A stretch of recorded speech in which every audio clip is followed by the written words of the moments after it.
Good morning, love bugs. It is your host, Queen Blama and more. And we are back, y'all, for another YouTube live reaction. Good morning, love bugs. How is everybody's doing today? Everybody's and everyone's. How y'all doing? Today is Tuesday. My gosh, I feel like I'm just off schedule, off everything, y'all. I'm everywhere at this point. Good morning. We are I already got the dang on the suitcase murder trial, y'all. It's already open. I was peeping it out a little bit and then I got some phone calls and I'm like, "Huh, okay, here we go. Let me deal with the phone calls." And now we are here, y'all. I have no clue what's going on today. It's only been streaming for 53 minutes. So, like the first 30 minutes, 45 minutes, everybody's walking in, they're getting everything set up. And then this lady just got on the stand. Like, she's been sworn in right here and she's getting on the stand, getting ready to talk. I don't know if she's a forensic investigator. Is this the same lady from yesterday? It kind of do look like her, but I don't know if this is the same lady from yesterday, y'all. Anyway, this is the Sarah Boone suitcase murder trial, day 3, you guys. We watched part of day 2 over on Queen Blama Said It yesterday. You can go check that reaction out if you want. I'm gonna hit play so we can get caught up because we're a little behind, y'all. Just a little bit. Yes. My name is Chelsea Kepsel, Good morning, Chelsea. ChelseY, Koep. Okay, so no, that's not the same girl from yesterday. Her name was Sarah also. I thought it was interesting because the lady on trial name is Sarah, and the lady that was speaking yesterday name was Sarah. So yesterday, you guys, we discovered that Sarah is on trial for her boyfriend being unalived in a suitcase. We don't know if she unalived him and put him in the suitcase or if he got unalived inside the suitcase. But she tells the people they were playing hide and seek. They were both very intoxicated, according to the blood work. The Sarah yesterday that was testifying, I think she's the forensic investigator or whatever. She said that she believes Sarah Boone fell asleep and she woke up 11 hours later and discovered her boyfriend, I think is George, still in the suitcase. Y'all, George is 103 pounds. He was 5'2", I believe, around 103 pounds. I'm trying to figure out if there was like some type of abuse going on, what exactly was going on. And then I figured maybe they was playing some type of freaky hide and seek or something. I don't know, y'all. Both of them was drinking. George ends up in the suitcase, unalived. We're here today, October the 22nd, a Tuesday, and this is day 3 of Sarah's trial. SEL. All right. Mr. Capstory, you may proceed. Your Honor, we had tendered the witness to the defense. Okay, thank you. Mr. Henderson, you may proceed with any cross-examination. Honestly, that fair use disclaimer don't do nothing. I use them in every video. Let me put it up. Here it is right here. It strolls across the bottom of the screen in every video, but it does nothing. Although it's a legit reaction video, it still does nothing. YouTube still lets her strike whatever video she wants, and we have to fight the strikes, which I'm winning. Shout out to me. The first strike started falling off today, y'all. I told you I was going to screenshot it. I actually did screenshot and I did a screen recording. So I need to edit that. I might get it up later on. Y'all know I be forgetting stuff. But yeah, my strikes, they're falling off as of today. The first one fell off today. Some should fall off tomorrow. And then some will fall off around the 31st. So I'm not, I'm not worried about it at all. And as you see, I'm live and I was live the other day. I've been live. So Rose, she tried to strike my channel down and make YouTube terminate my channel. But I know how to fight them strikes. So we still here, although I still have 4 pending strikes from Rose. She real salty right now, y'all. She said it the other day in her live. I just, it's just stupid. I'm not gonna spend money to get a lawyer to fight people that don't have money. Honey, my children travel more than yours. My children are dressed better than yours all the time. So, I mean, I love it. I always dare them. Try it. Big bag, take little bag. We could do it. But Rose didn't even get a lawyer. She didn't even want to try me. That's the whole point. Like, child, Peach McIntyre, I can dare them all. Try it. Try it. Because we can always play big bag, take little bank any day, every day. It's all legit over here. But either or, that's not here nor there. Those strikes is falling off. We live right here this morning, y'all, on the same channel, Queen Blama and more. That exact channel that Roach tried to take down. And I'm gonna do a reaction on Roach later on, just because. I promise. As soon as she get a good deleted video, y'all, I'm gonna do a reaction. Good morning, ma'am. That's a promise. Good morning, girl. Now, it's my understanding that on February 24th of 2020, you responded to this crime scene. Is that correct? Yes. Were you the first officer to respond to the crime scene? No. So there were other officers who were there prior to you arriving. Is that correct? Yes. Were you the first detective to respond to the crime scene? Myself and my partner, we all arrived at the same time because we left from the same location at the same time. Okay, and who I is need your to be partner? doing this on the right. Detective Scott Lowen. Lord, And I just be everywhere.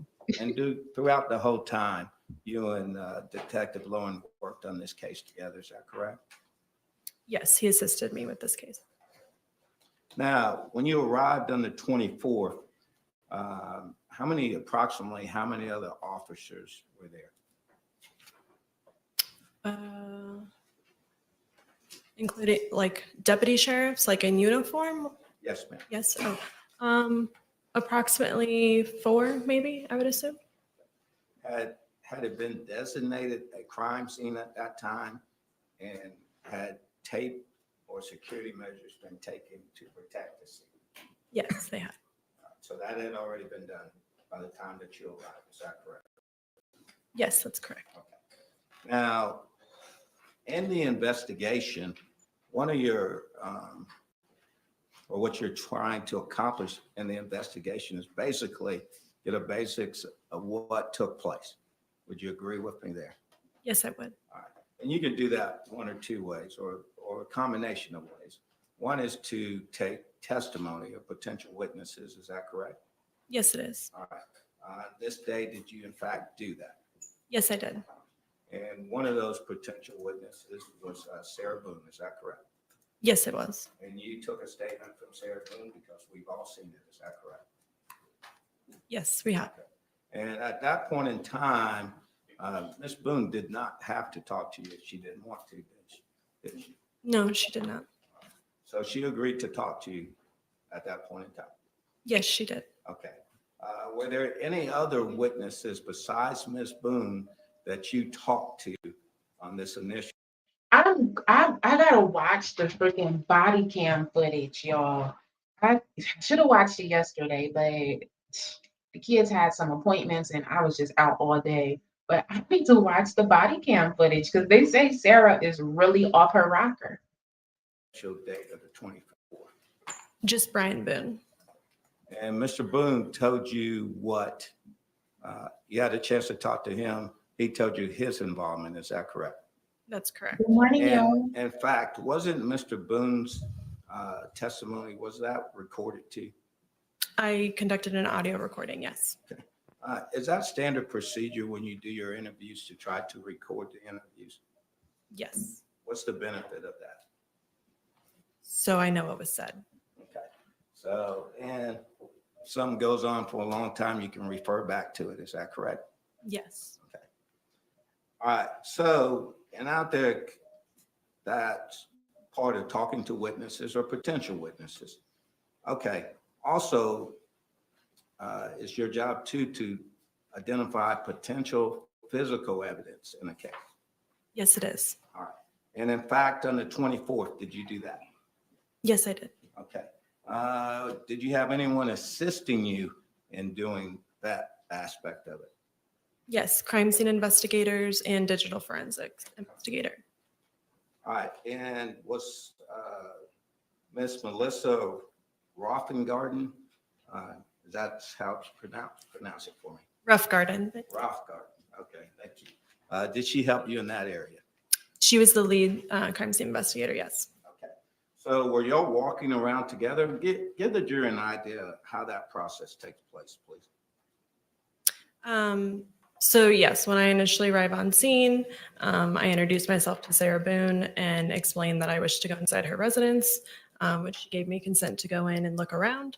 I went in, looked around, and then when my CSIs arrived, they would go in, take pictures, and then I kind of leave them to do what they need to do as far as taking pictures and documenting things and measurements. And then that's when I conducted my interviews.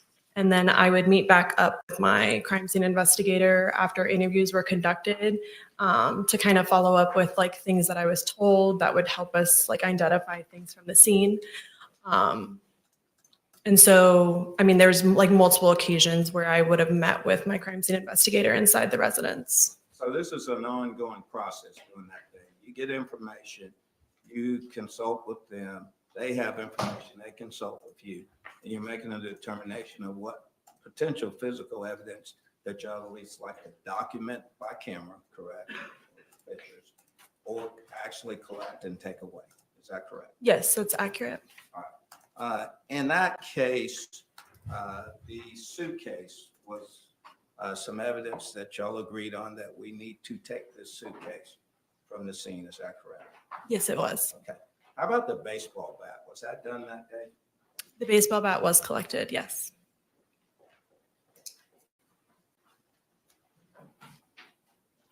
Oh, honey, she was really crazy. Hold on, y'all. You see, I turned the screen off. Let me get to this video. He is in the suitcase. It sounded like he said, Sarah, help, I love you. What the hell? It's not funny, but y'all know my reaction. I laugh sometimes, although y'all, it's not funny. What the hell? This lady is really a whole psycho. Is she just sitting there like she ain't do nothing? Screen share is back on, y'all. Hold the hell on. I'm gonna go back up some in the video. Yeah. Sarah. Here we go. What the hell? Sarah.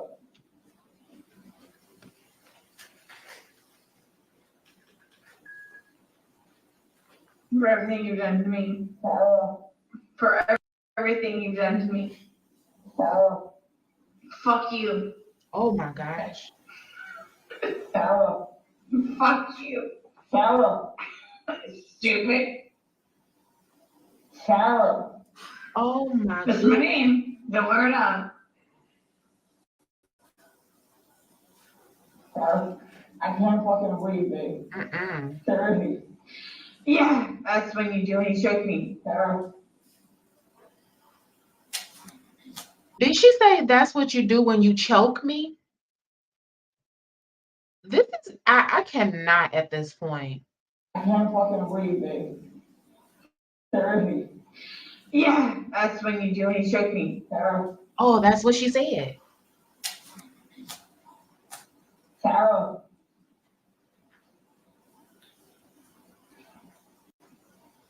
Sarah. You guys. Sarah, I can't breathe, babe. That's on you. Sarah. And that's crazy because y'all remember yesterday I said her, the Menendez brothers, they need to stay in jail. And I did not see this yesterday.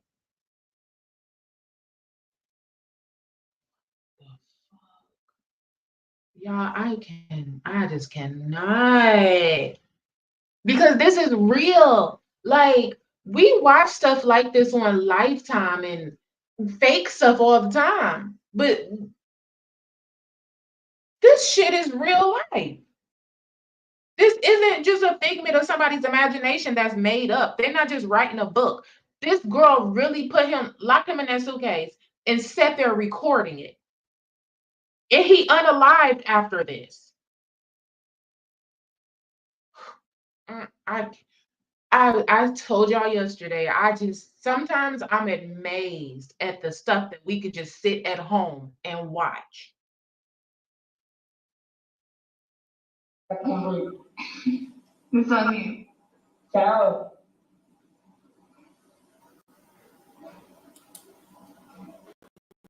Real or handsome? Might want to give it for it extra. Oh, she was real drunk. Because I got this. Sarah. Real or handsome? Sarah.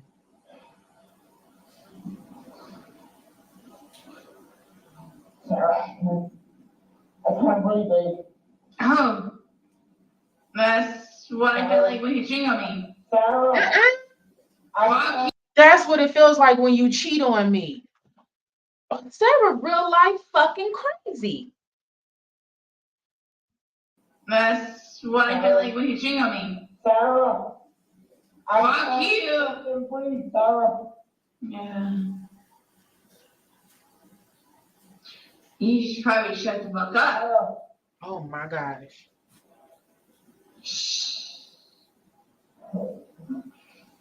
Y'all, she said you should probably shut the F up. And then said, shh. She's shushing him and telling him he should be quiet. Maybe he can breathe. For the record, that was IMG_1062.MOV, now publishing 1063, same respective file name. What? Look at her face.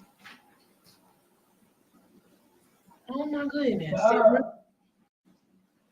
Oh, hell no. There's another one? Oh no. Did she move the suitcase? Y'all, she moved the damn suitcase. This is 2 minutes and 47 seconds. Look. The suitcase is over here and it's flipped over. It's like upside down. What? And now it's over here, aligned with the wall, and you can see the freaking label. And that's why I said yesterday, like 103 pounds, she shouldn't even have been, ain't no way. Oh no, she abusing somebody that she's way bigger than too. Oh,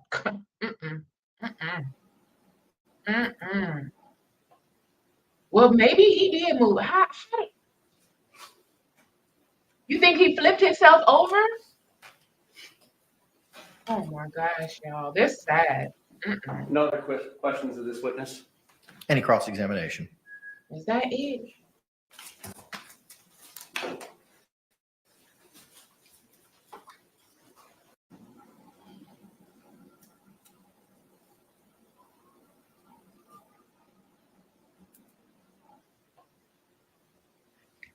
I think he was unalived already then.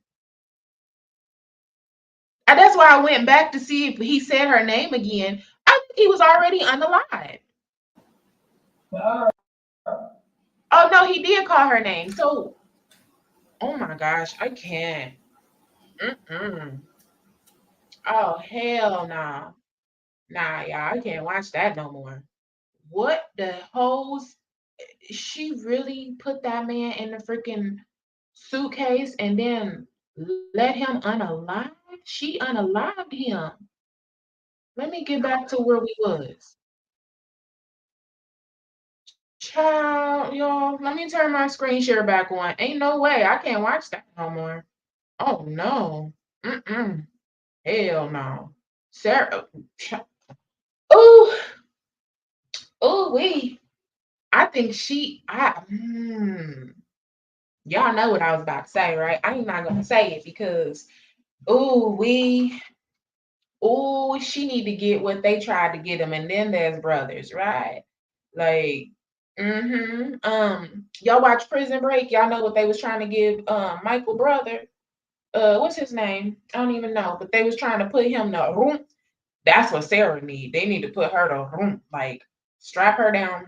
Is that correct? Yes, it was. Strap her down. How about the baseball bat? Was that done that day? The baseball bat was collected. Yes. Girl.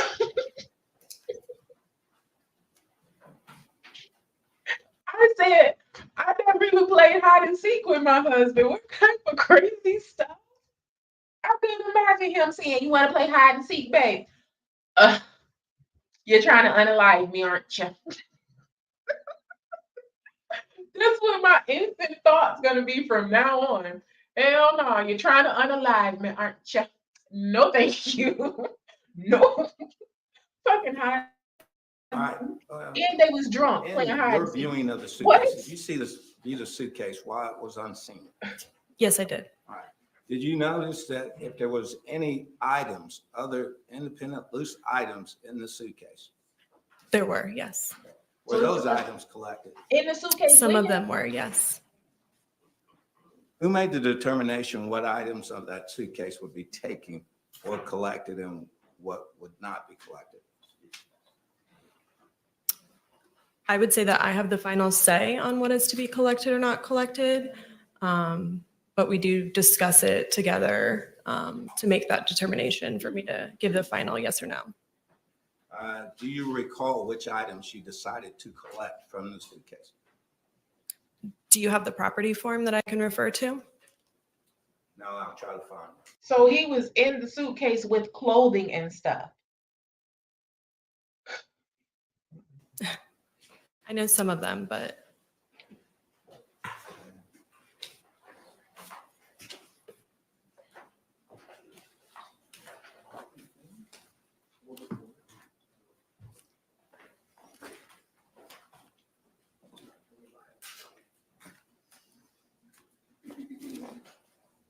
Ma'am, I don't have it, but to the best of your memory, can you tell? And I would understand there would be some stuff that if you had the property report to refresh your memory, you can give me more detail.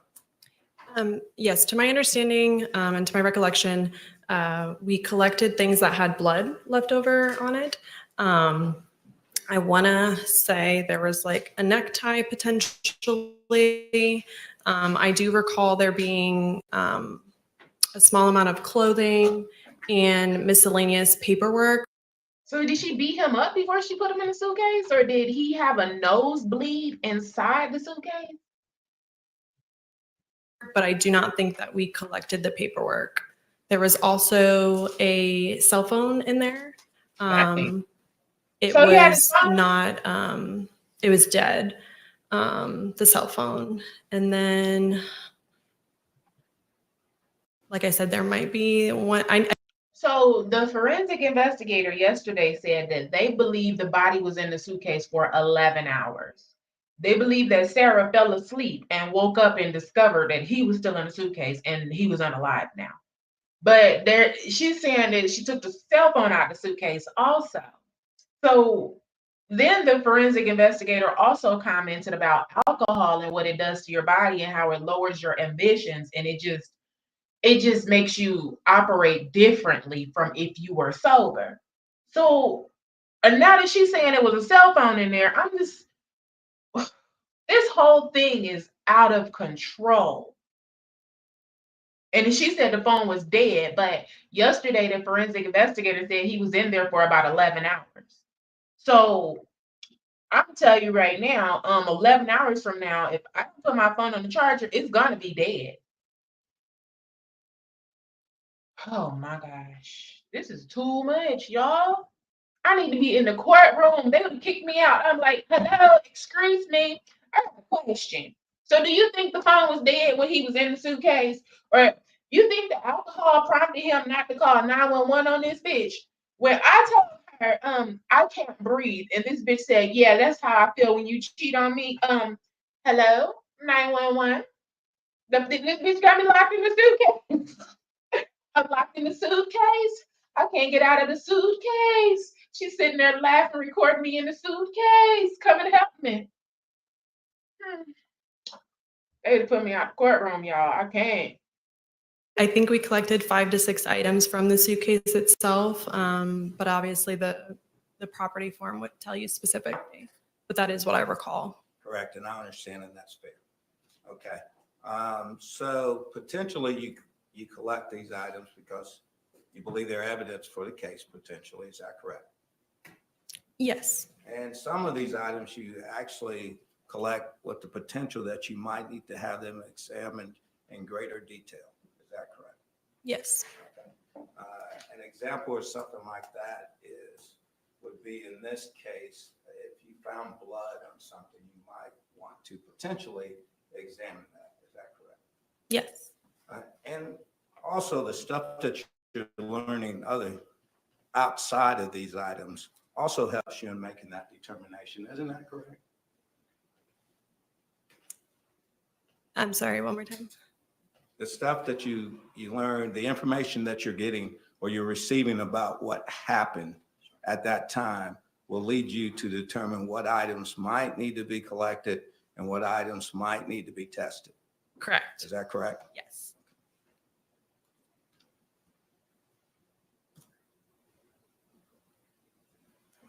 All right. So out of the items that were collected at the house or the apartment, at those items, was anything to your knowledge sent off for further examination? I believe so, but if it was, there would be they would be sent to the Florida Department of Law Enforcement for further testing. And do you have an independent memory of what items that were collected from the house that were sent to FDLE for further examination? Child.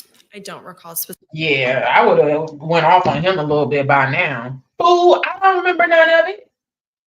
I don't remember. I would have been up there like damn Lil Woody. I don't recall. Stop asking me this dumb shit. I don't know. I asked you, do you have the paperwork? You supposed to have all the paperwork, right? Why you don't have the damn paperwork? You asking me something about that, something that's listed on the freaking black and white paperwork. You don't have to ask about my memory. Find the goddamn paperwork and you'll know exactly what you're asking. Yep, I would have been kicked out. Here, don't call me to the stand for shit. I don't got no time for your games. You go find that damn paperwork or you go send your little employee to fetch that paperwork and stop asking me the bullshit, okay? Because it's all documented. I don't recall. I don't remember. She a damn cop. I drink too much coffee. I don't remember nothing. The hell? Specifically Keep asking without dumb shit. looking. Okay. Go find it. Now, are you aware at one point in time, there were some fingernail clippings or fingernail swabs taken from Miss Sarah Boone? Is that correct? Yes. And in fact, that was done on her interview date on would have been the 25th? Yes, sir. Is that correct? Yes. Okay, and that's what we witnessed in the video. Yes. That's what they were doing at that time, correct? And I'm sure at the autopsy, which you were present at, is that correct? Yes. And those, there would have been some fingertip swabs of George Torres. Were you familiar with that? They do swabbing of the hands, to my understanding, and clippings of his nails. Okay. Do you have an independent memory of the fact that Sarah Boone's fingernail swabs were sent to FDLE for comparison? I would believe so. Okay. How about the ones from Mr. Torres? Do you have knowledge that those were sent to FDLE for comparison or identification? Well, they would have come from him, so I'm not sure what we would have compared him to. Okay. Were they there to see, or at least they're sent there to see if they can extract DNA? Oh, okay. Yes. I mean, I'm not sure if they did that testing for his nails clipping specifically, but it would be in the report if so. Okay, who would make the decision about sending his finger swabs to FDLE for comparison or evaluation? I would request it I would request it to the crime scene investigator, and she would like author the, I guess, like procedure for them to do so. Okay. And then as to Sarah Boone's swabbings, who requested that those be sent to FDLE for evaluation? Again, I would assume that I would have done that. I would have requested the CSI to do that.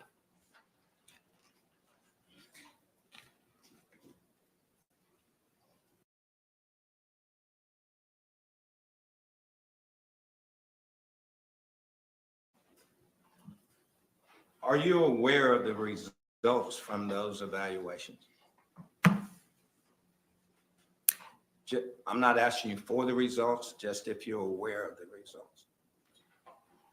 I believe I'm aware, but would love to see a report before I specifically answer. Yes, I'm not going to ask you a specific question about it, okay? All right. But basically, you're aware that it was done, the procedure was done. Yes. The analysis was done. Okay. Now, ma'am, so you're through the first day. Then we get to the second day, which would have been, I believe, the 25th of February. Is that correct? Yes. And on the 25th of February was Mr. Torres's autopsy done at that time? Yes, it was. Were you present during the autopsy? Yes, I was. And did you communicate with the medical examiner at that time? Yes, I did. During the course of things, is that where you found out through the medical examination? Good morning, everybody's and everyone's coming into the chat, y'all. We are doing a reaction on Sarah Boone's Suitcase murder trial, day 3. You guys, Miss Sarah, I was told yesterday, has been locked up since 2020 when her boyfriend was discovered unalived in a suitcase in her living room. Y'all make sure y'all smack that like button. I'm gonna go ahead and push play, y'all. Happy Tuesday, October the 22nd. Examiner at the autopsy that there was blunt force trauma injuries. Yes, that is where I learned more about his injuries. Now, initially, when you were on the scene on the 24th, did you view Mr. Torres's body? Yes, I did. Did you notice in and of yourself on your own something that caused you concern that there might be blunt force trauma injuries? Yes, I noticed injuries to him. Yes.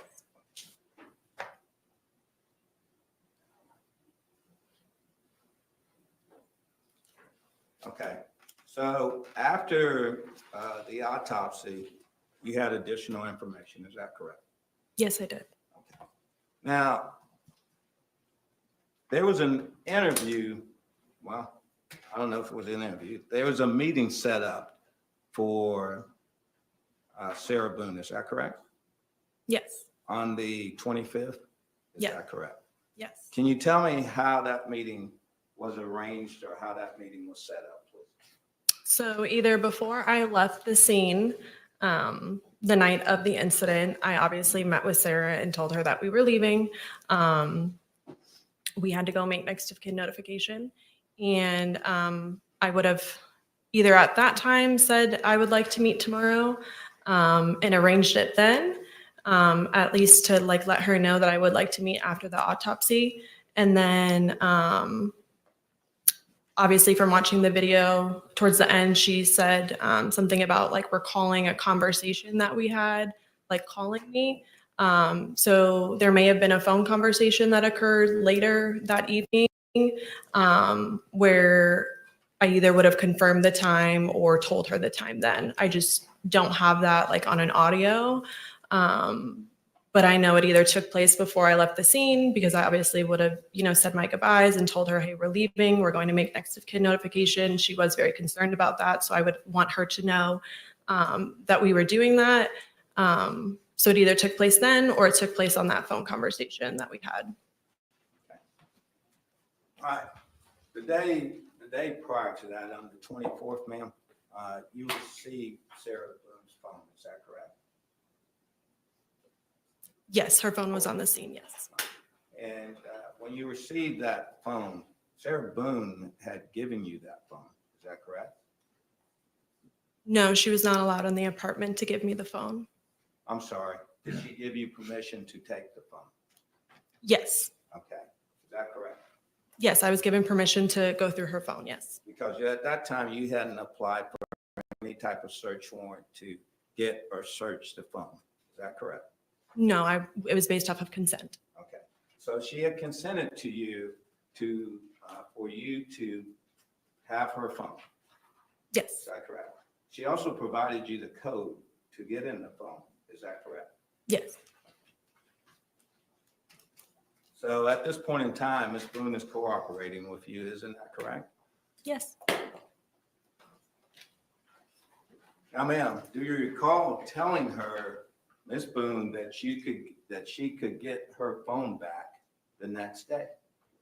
I don't recall specifically telling her when she would be able to get her phone back, but I did say something along the lines of we were now going to be taking the phone. I obviously had digital come out or consent to go through her phone. There was evidence on her phone that I needed to be downloaded. And at the time, I was willing to give back her phone before going through it. And then once we had gone through it, and those videos were found, I felt like this was very different, and it changed my perspective on consent. And I decided at that time that it was best to write a search warrant. So consent couldn't be basically like I knew I was going to take her phone. So consent has to be. That's some crazy evil work. What exactly prompts you to pick the phone up and record him begging to be let out of the suitcase? Not only did you just sit there and marvel at him begging for his life to be saved, but you picked the phone up and actually recorded it? Child, this is some wicked work. Basically given to me throughout the entire period. So she would have had no way to contact me to tell me she no longer consented. So therefore, because there was evidence on the phone, I took the phone. Basically, I potentially told her, maybe we didn't get a full download. I may have said something along the lines of that. As far as me taking the phone, and then I wrote a search warrant. I either started writing the search warrant the night of, but it wasn't signed until I didn't submit it until the next day. And then it was signed the next day on the 25th. So basically what you're telling us is that she could have withdrawn her consent at any time prior to that search warrant being received. Is that correct?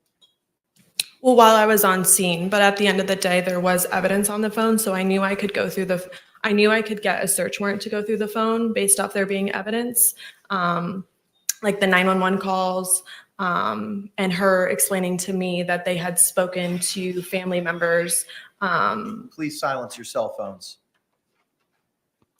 Since they had explained to me that they spoke with family members the night prior. So I wanted to obviously corroborate her statement.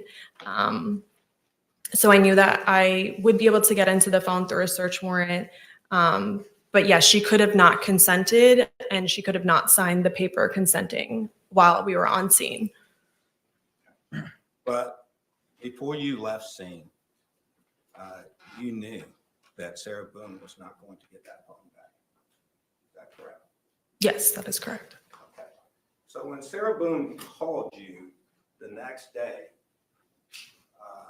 asking you about bringing her phone back, did you just tell her, Ms. Boone, you're not getting your phone back? There was not a conversation about her not getting her phone back. She may have inquired about her phone, and I would have explained that we will talk about it when we meet that afternoon.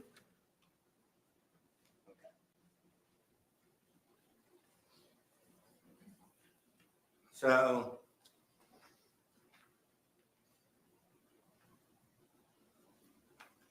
did you reach out to Ms. Boone that next day, or did Ms. Boone reach out to you? I don't recall a specific, if she reached out to me the night of the 24th or before the interview on the 25th. I don't have my call record. I wonder if Peach has been banned from Sam's Club. I know it's very off topic, but her and Wood was at Costco instead of going to Sam's Club. And y'all know these stores, they getting sick of her being in there recording and stuff. So I wonder if she's been banned from Sam's Club. Child, very off subject, y'all. Okay. Records for that.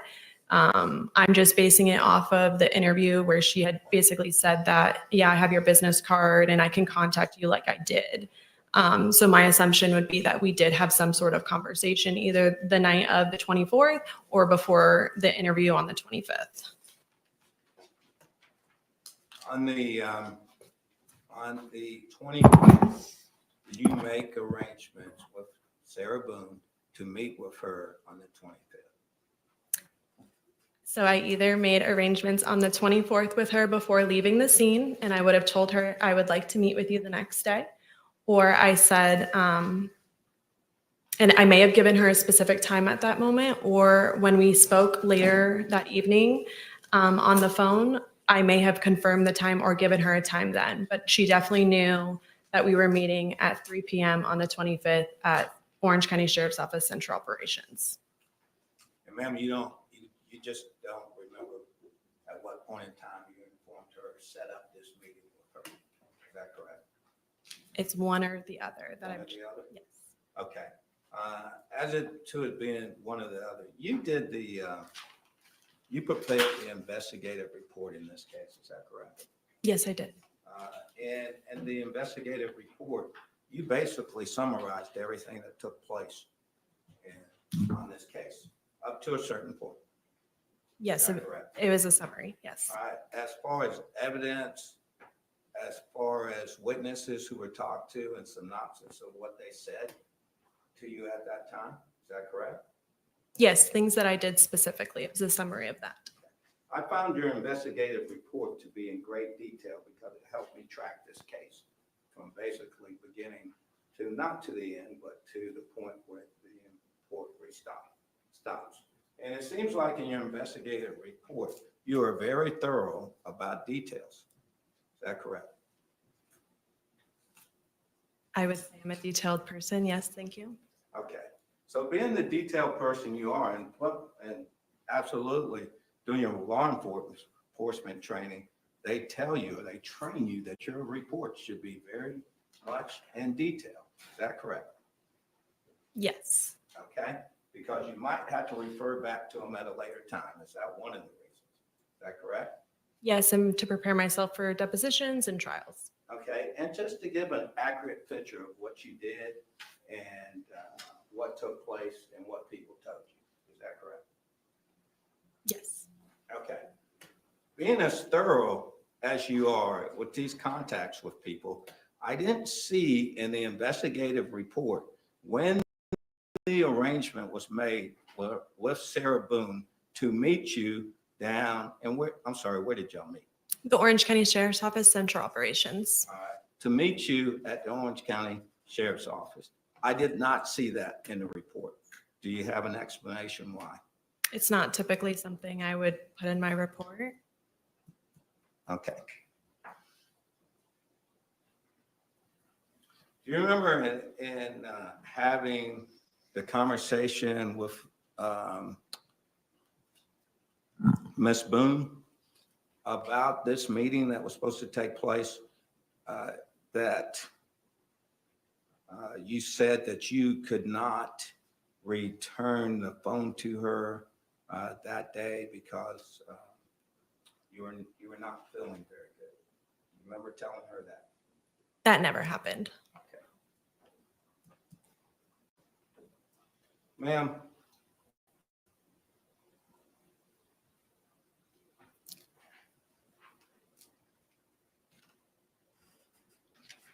Judge, if I could have a moment. Yes, sir, of course.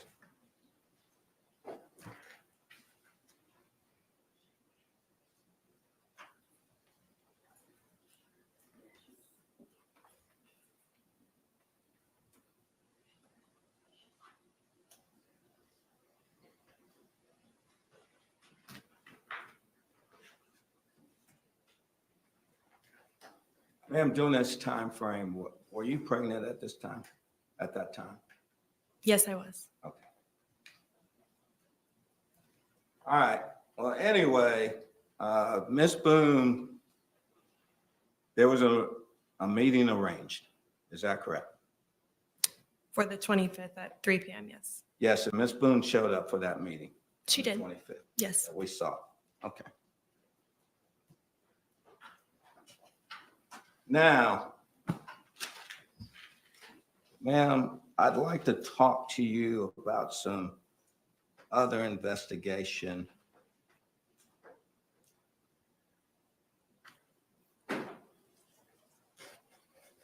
On witnesses, other witnesses that you took their testimony or statements, recorded statements at different times. Okay. Do you remember Abraham Marino? Yes. Okay. Did you take his recorded statement? Yes, I did. All right. At the time that you took Mr. Marino's recorded statement, was there anyone else with you? My partner should have been with me, Detective Scott Lowen. Excuse me? My partner should have been with me, Detective Scott Lowen. Okay.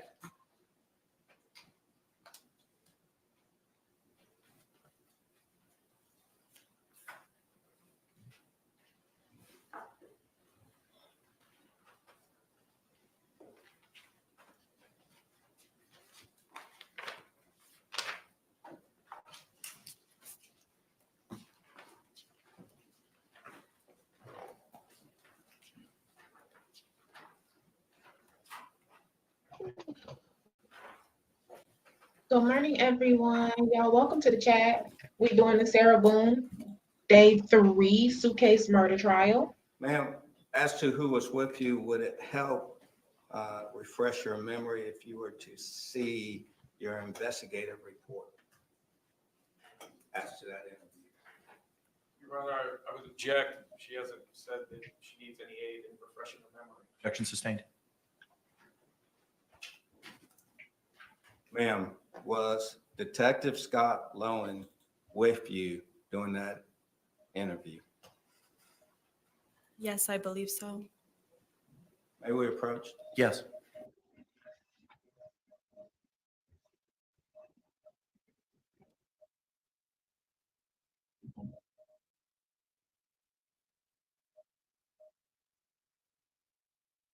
That's what it seemed like. That's exactly what it seems like.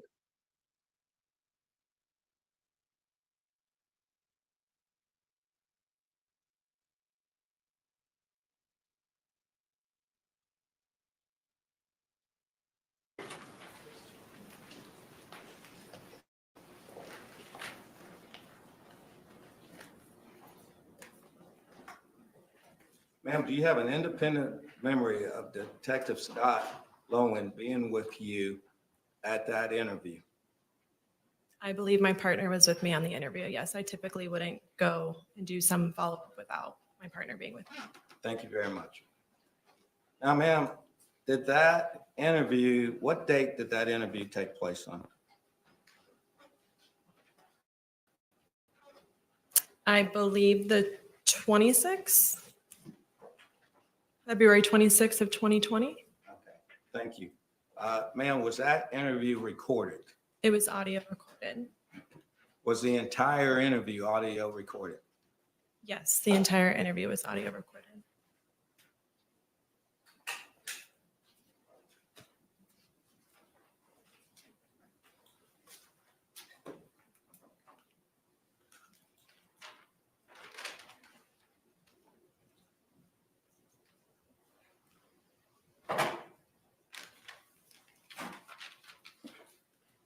Ma'am, are you familiar with a witness by the name of Brandon Moats? Yes, I am.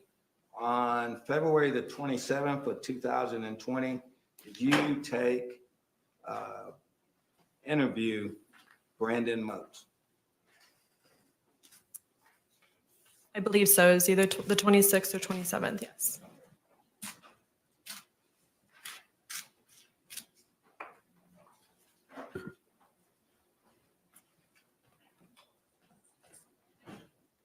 If you were to see your investigative report, would that help refresh your memory? All right, I would again object. She hasn't indicated that she needs assistance with her memory. Approach.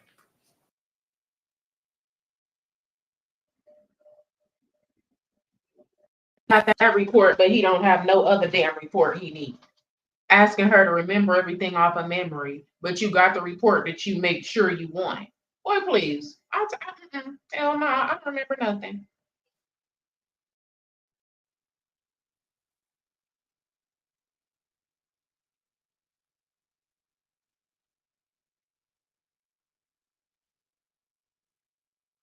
Objection sustained.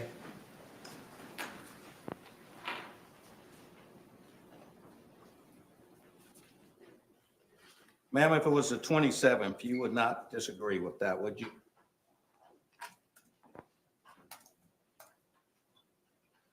Well, I just stated that it was either the 26th or 27th. Okay, thank you.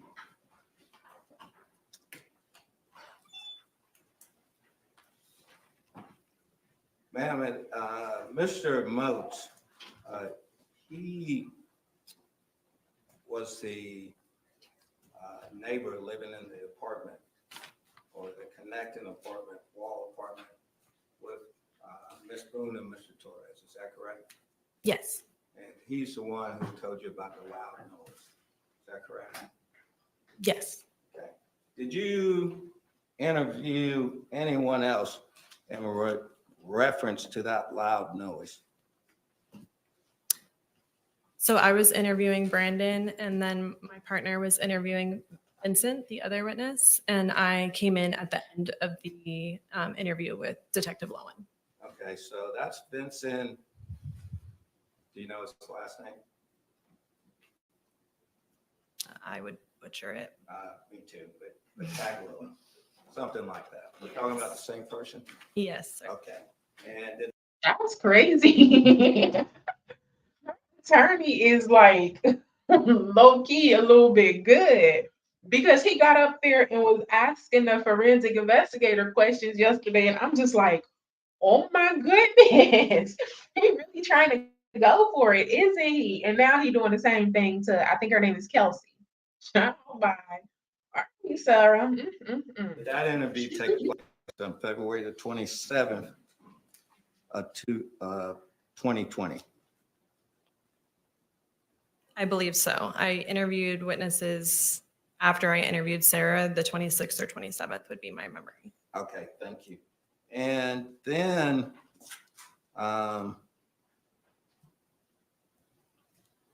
did he also talk to you about a loud noise? I believe that I was refreshed on the conversation. And yes, he expressed hearing a loud noise as well. Okay, thank you. Now,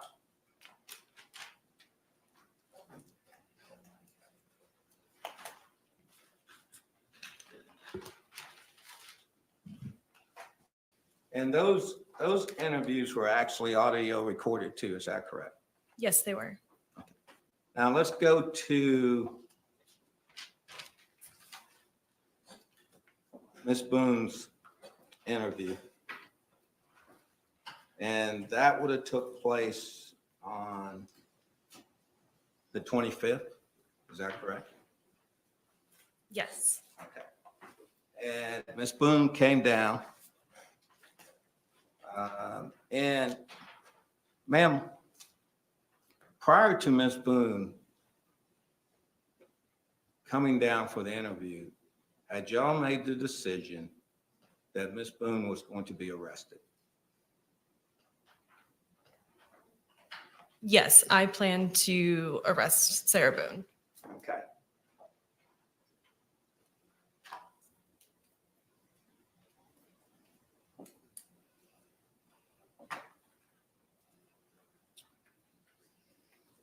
Did you tell Ms. Boone in arranging the meeting that when she came down there, she was going to be arrested? Your Honor, I'm going to object as to relevance. Approach.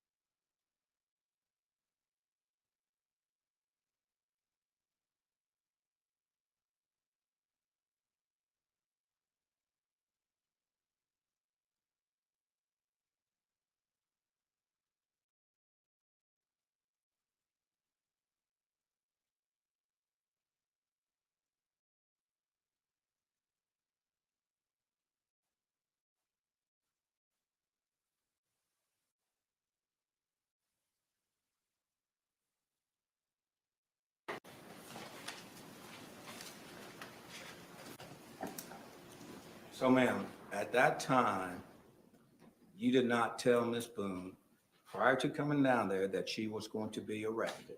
Is that correct? No, I did not. Okay. Why did you not tell Ms. Boone that she was going to be arrested?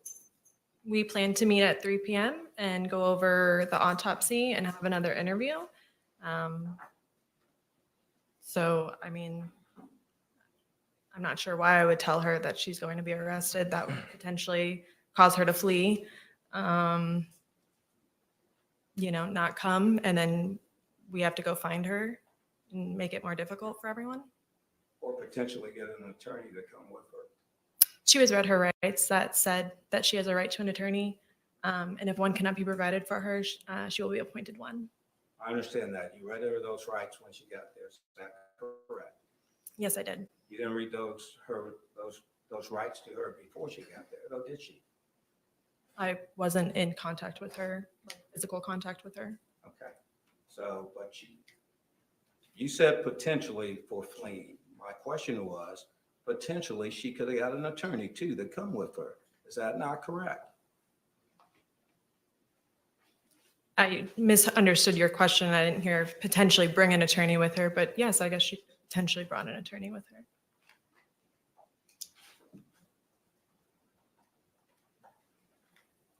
So Ms. Boone shows up and you tell her there's some things that we need to talk about. Is that correct? Specific verbiage. I know I said something along the lines of, obviously the autopsy had been conducted, and there were things that we needed to talk about in regards to that. And prior to discussing it with her and asking her questions, you did read her Miranda warnings. Is that correct? Prior to, I'm sorry, one more time? Before you started asking her questions, though, in this interview, before you started asking Ms. Boone's questions, you read her Miranda warnings. Is that correct? Yes, before I started asking any sort of potentially incriminating questions, she was read her Miranda warnings, yes. Okay.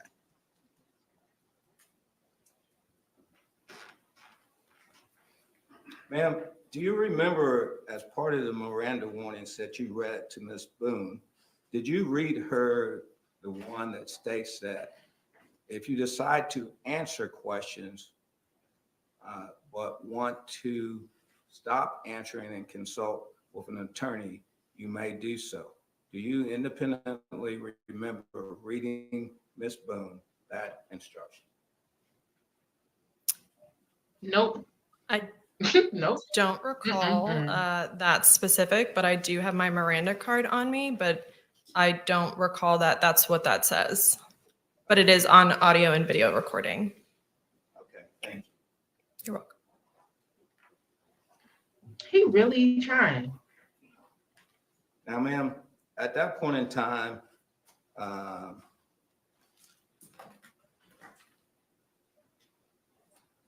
Ms. Boone wasn't under arrest. Is that correct? Ms. Boone was not going to be free to leave once she was in my custody. At that point in time, had you told Ms. Boone that she was not free to leave? No, I did not. At that point in time, had you told Ms. Boone that she was under arrest I told her at the end of the interview. What? before the interview? No, I did not tell her before the interview. Sure. Ma'am, why didn't you tell her before the interview? Your Honor, I'm going to object as to asked and answered. Overruled. So I have to read her Miranda warnings, and that's what I did. I do not have to tell her that she is under arrest at that time. Was there a reason, could you have told her that she was under arrest before reading her Miranda warning? Your Honor, I'm going to object as it calls for speculation. Sustained. Ma'am, was it a strategic decision not to tell Ms. Boone that she was under arrest prior to reading her those Miranda warnings? Yes, it was. Object as to relevance. Sure. It was. Like, what are we asking this question for?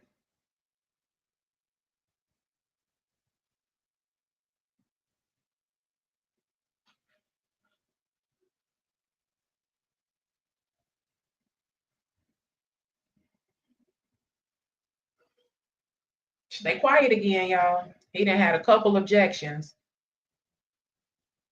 He trying to figure out another way to ask the same question.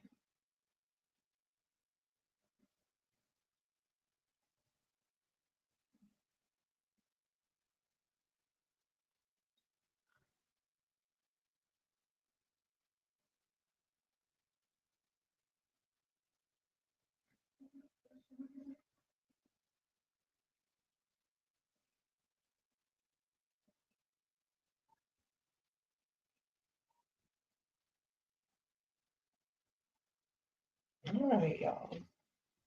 He definitely trying to reword that same damn question.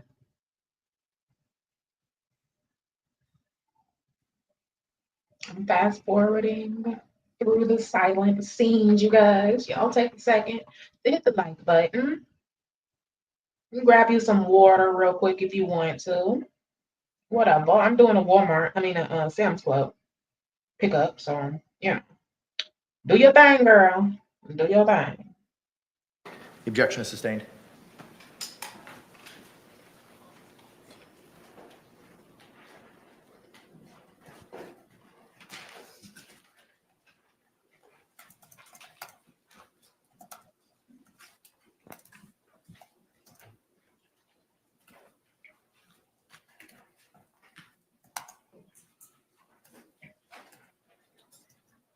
Ma'am, and we were able to see the video of the interview. As a process of interviewing people, such as Ms. Boone, let me specifically.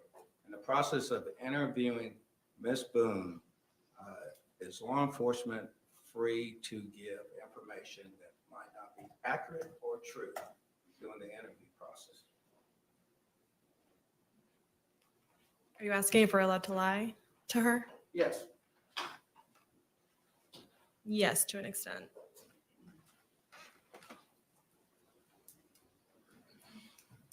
Was that done at any time in this interview? Did I lie to her? I don't recall lying to her, no.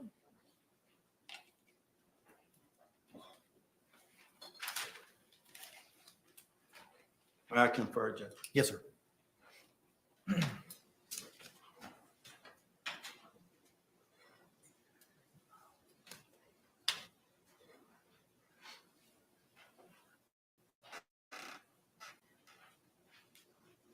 Thank you, ma'am. I have no further questions. Any redirect examination? No, Your Honor. Can this witness be released? State.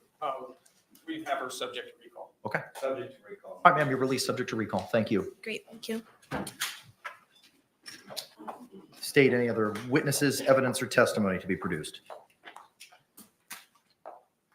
All right, this time the state would rest. Okay. Members of the jury, it is 10:22 a.m. I have some matters with counsel that I need to address. So we're going to excuse you for a short while. It's a great opportunity for us to take our morning break as well. Similar instruction that I've given to you over the last couple of days. Please do not discuss this case amongst yourselves or anyone else.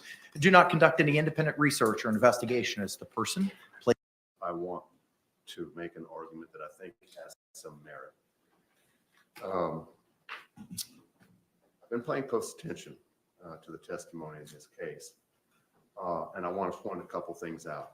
First of all, we know that the court has essentially has assumed the role and is assigned the role of becoming a gatekeeper in this matter. We know from the testimony that's been presented in this matter that not only did law enforcement, but also the Office of the State Attorney had knowledge of these parties prior to the event having occurred. And despite that, the state has proceeded with this prosecution based upon criminal information as opposed to having taken it to the grand jury. That kind of places the court in a special position to evaluate the nature of the evidence that's been presented.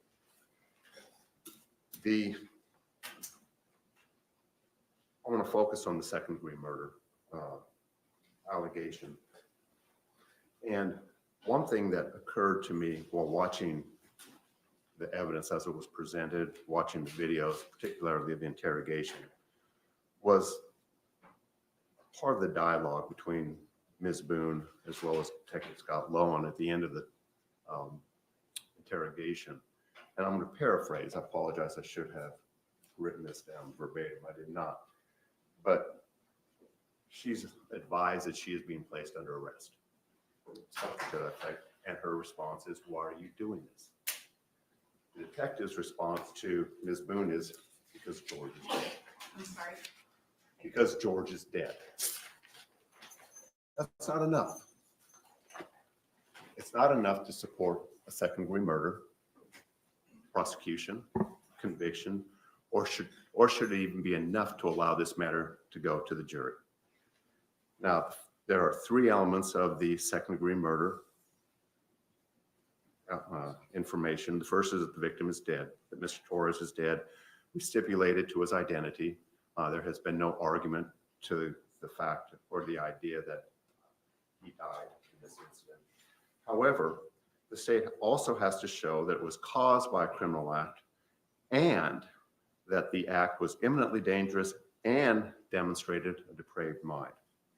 Now, the fact that it was imminently dangerous, I think, is belied by the fact that Jorge Torres voluntarily entered the suitcase, albeit under the influence of alcohol.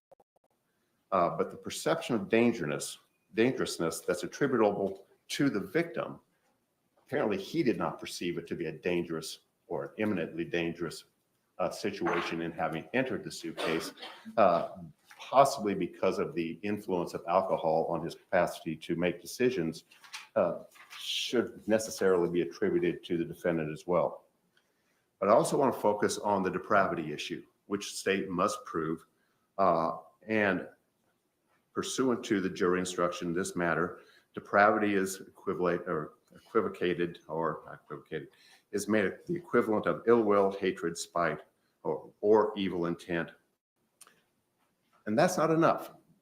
Not only does the state have to show depravity, but it has to show, because it's in the conjunctive, that the act demonstrates an indifference to human life. The state has presented testimony and argument in this matter, not argument, but testimony that in fact George Torres was suffering.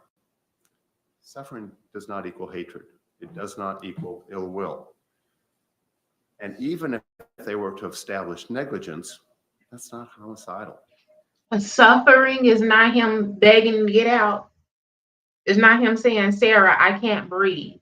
And then her saying, "Well, you should shut the F up." Really?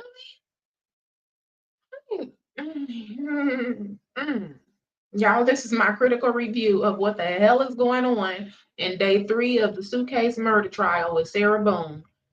Child. We know that suffering is something that the courts have been very, very cognizant of and very sensitive to. We know it from the field of capital punishment. and incarceration. The idea that somebody suffers is not in and of itself homicidal, nor should it support the idea that there was indifference to the life of George Torres by Sarah Boone. Was she angry? I think there's clear evidence that she was angry. But that's not hatred. And that's the element that has to be proven here. And I don't think that there is prima facie case that in fact she demonstrated hatred so much as she demonstrated anger. Doesn't establish a prima facie case of second-degree murder. It's for those reasons, Your Honor, that I think that this matter should be, the motion for JOA as to second-degree murder should be granted, and this matter should be allowed to proceed solely on a manslaughter charge because, in fact, they have not established prima facie elements as required by law. Thank you, Your Honor. Thank you. Response. Yes, thank you. Okay, child. I guess he hopped up there and did his big one, didn't he? Okay, here we go. Y'all smack the lady like butt. The jury they're not in the room, you guys. Standard at this time is just a prima facie case, whether any trier of fact in taking all the facts in the light most favorable to the state and the inferences drawn from them establish the elements of the crime. There are 3 elements to this crime. George Torres is dead has been established by a prima facie case. The death was caused by the criminal act of Sarah Boone that has been established.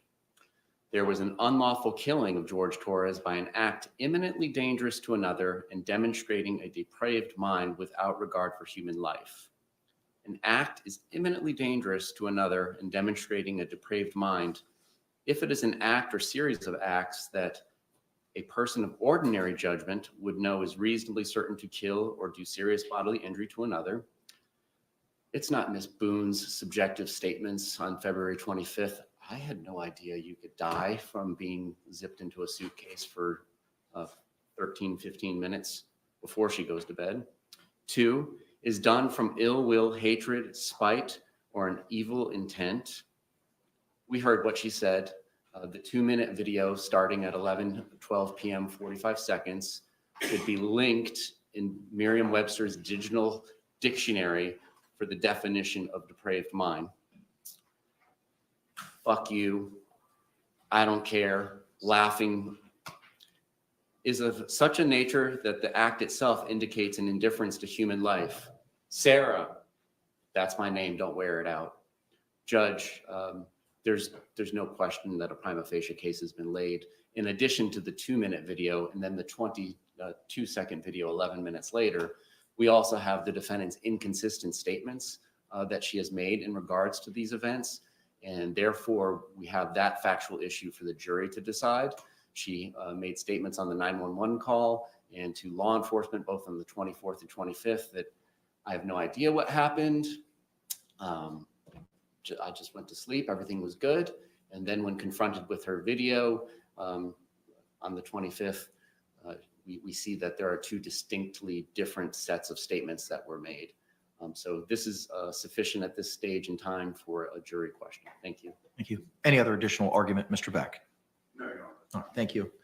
Thank you None both at for your all. arguments. Shit. The court, in viewing the light most favorable to the state, the court finds that the state has presented competent but rebuttable evidence to establish each of the elements of the charge contained in the Okay. information to the required level of a prima facie showing. As such, the defense's motion for a judgment of acquittal is denied. Okay. He tried his big one and he lost. Let's keep it moving because she did what she did and she did that shit on purpose. He said, I can't breathe. She said, yeah, that's how I feel when you choke me.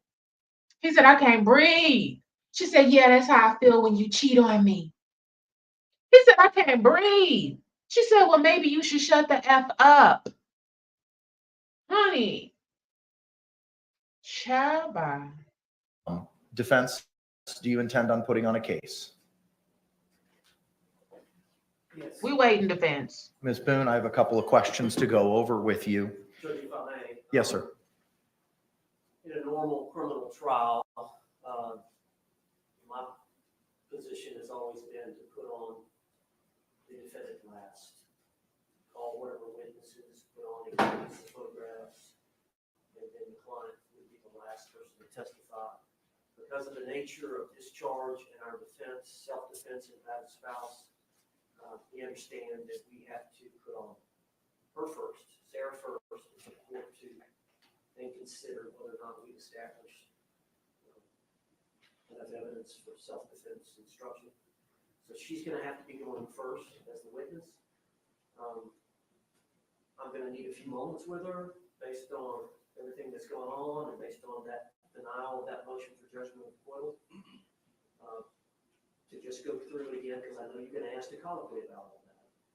So I'm going to need a few moments with her. 10 minutes maybe for the 3 lawyers, 4 lawyers, to meet with her. I don't know if we can do it here or maybe back there, but just a short meeting. Sure, I'll give you that opportunity. But before you do that, ma'am, I don't want to go into any specifics of any conversations that you've had with any of your attorneys in this case. Mr. Owens has identified for the court his normal practice of calling a defendant last in a criminal case. In this case, he has advised that he wants to call you first. Without going into any discussions of any strategy that you've had with your attorneys, do you understand the strategy that Mr. Owens and your team will be utilizing in your defense? Yes. And are you in agreement with that strategy? Yes. All right. Counselor, you can have that opportunity to speak to her. The court will remain here. I don't know if they can, Officer Jones, can we let them back to have that conversation? Okay. All right. You can go back and have that conversation. The court will remain here. We'll be in a short recess for approximately 10 minutes. Thank you.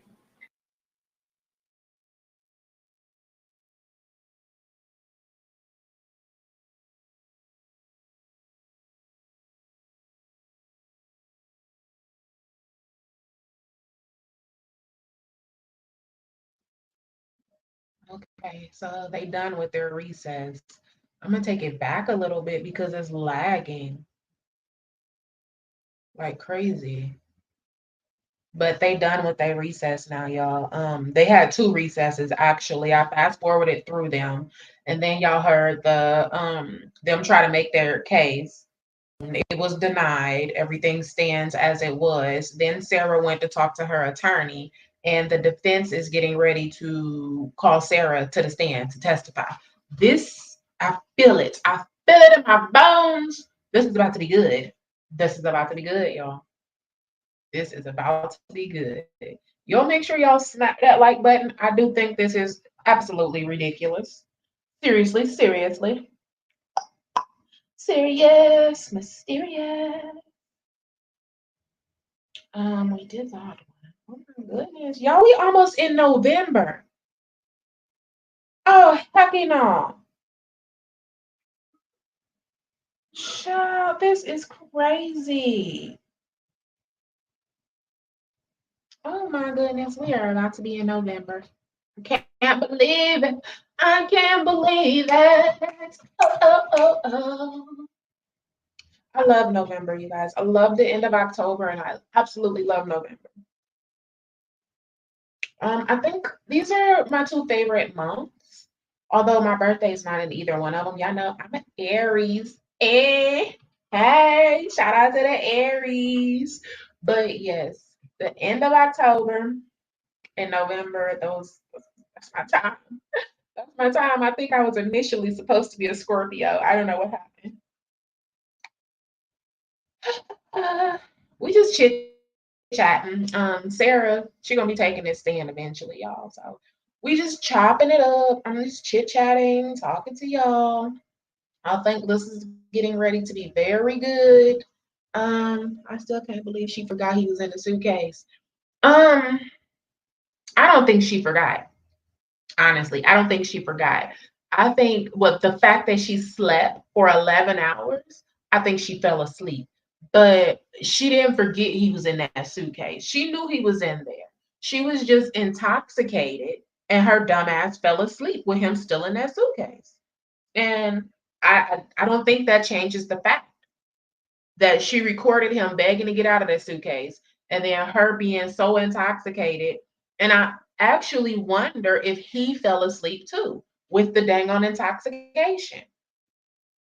Alcohol. They said both of their alcohol levels was way above the driving limit. Although they were home, that was just the guideline they used. So both of them were extremely intoxicated, but he was only 103 pounds. So I think I don't think she forgot, like, oh, oops, I forgot. I went to the store and I forgot he was in there. No, she was very intoxicated and she fell asleep. And he was in there the entire time. I think he fell asleep too. And that is crazy. If he was sober, he would not have fell asleep. But the alcohol level being so high, I believe he fell asleep also. But it doesn't change the fact. It don't change the fact. And she might feel like that deep down, but it does not change the fact that he was begging to get out of that suitcase, and she should have just let him the fuck out. That's just crazy shit. Why did you even zip him in that suitcase? I don't even believe they were like willingly playing hide and seek. I think that she had something evil planned the whole time. He might have just fell for it and been tipsy and actually fell for her little games, but she put his ass in that suitcase and then zipped him up and then sat there recording and basically laughing and taunting him. No, no, no, no, no. Nothing was innocent about that.